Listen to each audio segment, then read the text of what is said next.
जय हिंद दोस्तों, मैं आदर्श ऋषभ। इस वीडियो में आप सबका स्वागत है। तो आज मैं आप लोगों के लिए लाया हूँ एक बहुत ही महत्वपूर्ण टॉपिक, जिस टॉपिक का नाम है, हम लोग बोल सकते हैं जिसको डिहाइड्रेशन।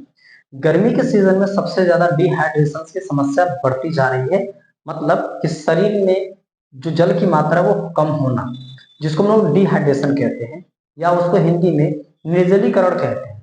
आखिर में गर्मी के सीजन में सूर्य का जो टेम्परेचर है वो पृथ्वी पे सबसे ज्यादा हो जाता है, जिसके कारण मनुष्य के शरीर में पानी की क्या होती है, कमी होने लगती है, जिसको कहते हैं, हम लोग बोल सकते हैं डिहाइड्रेशन या निर्जलीकरण कह सकते हैं। तो आइए समझो, हमारी टॉपिक है वो है डिहाइड्रेशन, जिसको हम लोग निर्जलीकरण कहते हैं।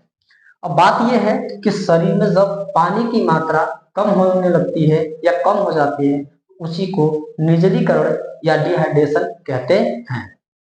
उसके बाद हम लोग बात करते हैं कि इसके लक्षण क्या क्या हो सकते हैं, जिसको हम लोग इंग्लिश में सिम्पटम्स कहते हैं या सिम्पटम कहते हैं। तो चलिए समझते हैं। उल्टी का आना सबसे पहला जो लक्षण है, उल्टी का आना है। उसके बाद डायरिया, अत्यधिक पसीना, कभी कभी ज्यादा पसीना होता है, वो लक्षण आपके डिहाइड्रेशन का होता है। उसके बाद जलन, शरीर में जलन होता है। किडनी की खराबी, धीरे धीरे किडनी क्या होती है, खराब होने लगती है। यानी कि आपके शरीर में पानी की मात्रा कम होने के कारण वहां पे जो है उत्सर्जन की क्रिया कम होने लगती है, जिसके कारण कि आपको किडनी खराब होने लगती है। उसके बाद है आपका डाईयूरेटिक्स के उपयोग से डिहाइड्रेशन होता है। ये लक्षण आपके रहे। उसके बाद आपका दूसरा लक्षण जो है, इसमें लोग ज्यादा प्यासा महसूस करते हैं। यानी जब डिहाइड्रेशन की कमी होती है तो उस समय बहुत ज्यादा प्यास लगेगी और उसमें पानी की आवश्यकता आपको पड़ती है।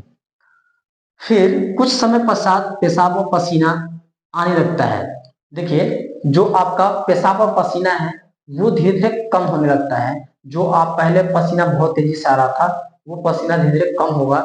जो पेशाब आपको ज्यादा लग रहा था, वो पेशाब धीरे धीरे कम हो जाएगा। यानी एक दिन में जो आप 3 बार 4 बार कर रहे थे, वो केवल 1 बार या 2 बार ही कर सकते हो। यानी वो वहां पे पानी की मात्रा कम होने के कारण आपको पेशाब, वो जो पसीना हो रहा था, वो उसमें कमी आएगा। सिर में चक्कर आने लगता है। तो भाई देखो, पानी की जब कमी होगी तो ऑटोमेटिकली आपके इंटरनल ऑर्गन्स को पानी नहीं मिल पाता है, एनर्जी नहीं मिल पाती है, जिसके कारण कि सिर में चक्कर का आना भी पाया जाता है। उसके बाद हम देखेंगे निदान, जिसको हम लोग उपयोग कहते हैं, उपाय कहते हैं। उसके साथ साथ इसका जो इंग्लिश नेम है वो है डायग्नोसिस। इसको समझते हैं। ऐसे गंभीर समय में इसकी जांच के लिए परीक्षण या इंटेंसिव केयर इकाई की आवश्यकता होती है। इसके लिए डॉक्टर डिहाइड्रेशन की गंभीरता को मापने के लिए अल्ट्रासाउंड या विशेष कैथेटर का उपयोग करते हैं। सामान्य रूप से रक्त में सोडियम यानी सोडियम कहते हैं का असर धीरे धीरे बढ़ने लगता है। देखिए, बात यह है, निदान की बात करते तो इसका निदान कैसे किया जा सकता है। डिहाइड्रेशन की समस्या कब होती है, जब शरीर में आपको पानी की मात्रा कम होगी।